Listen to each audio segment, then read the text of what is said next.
Nowadays, I feel like beating your meat has become more acceptable with terms like gooning and streamers such as Blackboy Mask and others using it regularly. Sometimes I goon because it makes me feel better. As a D1 gooner myself, I'll say gooning is not what you want to be doing on a regular daily basis, especially for athletic performance. Now, if you look up the term gooning on the Urban Dictionary, it says gooning may be most simply defined as a state usually achieved after a prolonged edging session when a man becomes completely hypnotized by the feeling radiating his penis. What the fuck? Basically, what gooning is being in a trance where you edge for hours on end. While you might not actually shoot web like your 12-year-old self, just discover that third leg can do more than just pee. Gooning can be harmful mentally and physically. If you were to search up on Google or ChatGPT if masturbation was wrong or not, they all give you the same answer. Masturbation is a healthy practice that should be performed on a regular basis. Which, if you think about it, the less people that goon, the less people with ED. So the less amount of these health services will make from you buying their products such as Blue Chew. So of course they want you to goon. As a young man myself, I've seen people throughout the internet, same age as me, buying these products.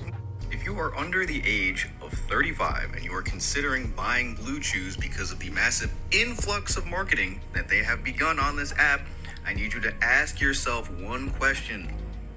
When was the last time you ate a vegetable? Now, if you all thought my beef with Spring Valley was bad, Blue Chew sells sildenafil, tadalafil, and vardenafil, which all can be potentially dangerous if mixed with alcohol or other nitrates. And like this creator said, if you can't tell me the last time you did a pull-up, your diet consists of glazed donuts and honey buns, of course your snake is going to have trouble getting inside of the lady garden. There actually has been a rise in people with ED.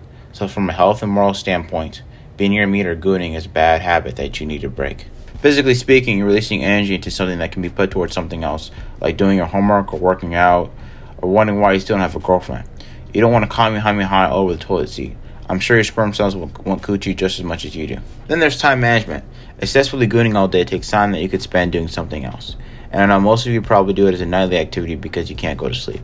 All of that LED light and choking one out before bed can negatively impact your sleep. Gooning is not a productive activity either. Gooning has made fathers lose their jobs, brothers betray one another, and kings fight over each other. All because of one thing. Then there's your mental and emotional state.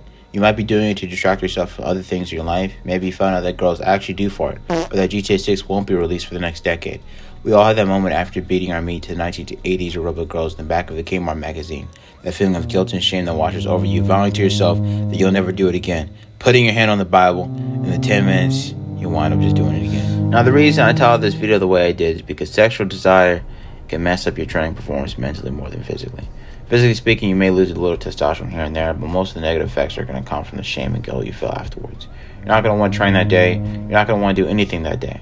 The best way to mess up your day is to start it off with the Angela White video. But luckily, you're not alone. You son of a bitch. And it's more likely to make you a cuck. Think about it. You're sitting there watching another man with another woman, but instead of being in one of those dusty motel chairs, you're in a dark corner of your room with a blanket over your head. And if cuck was a person, it'd be Adam 22. Don't be an Adam 22.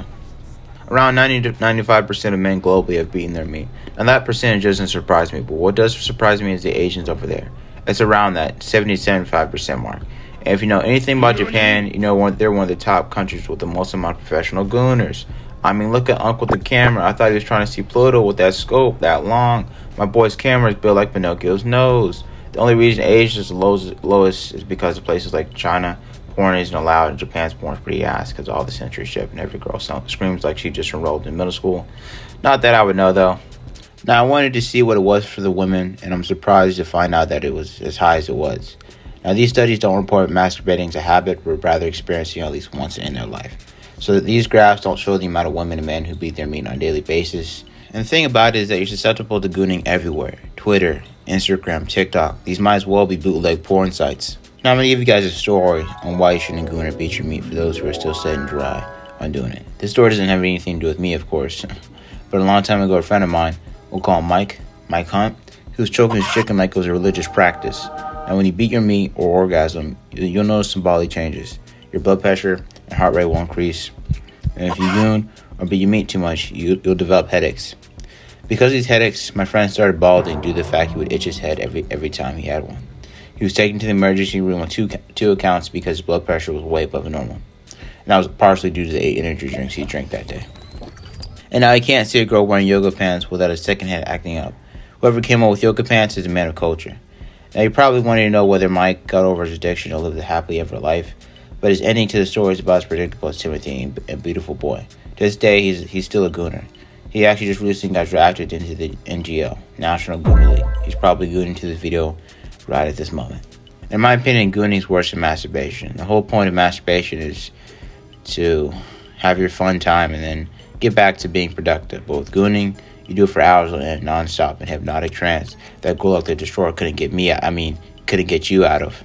I might be wondering, how do I stop gooning? And the answer to this is, I don't know. You know, YouTubers like Hamza and others will tell you to touch grass and find your purpose. And while that's true and all, it's a lot harder than it sounds. I'm not trying to make it sound like I'm making excuses, but at the end of the day, it comes down to discipline. When you're on Twitter or whatever social media app you're on, it's easy clicking the not interested button for that video. Because the thing is, the algorithm gives you whatever you're looking at. So if you're seeing this kind of explicit content on the internet, I think it would be best to delete your browser history. Comment down below what are some ways to stop gooning. I'm sure me and Mike would appreciate it. No, November is here, boys. If I was David Goggins, I would tell you to stay hard, but in this case, stay soft. They don't know me, son! Whatever you do, don't your gains.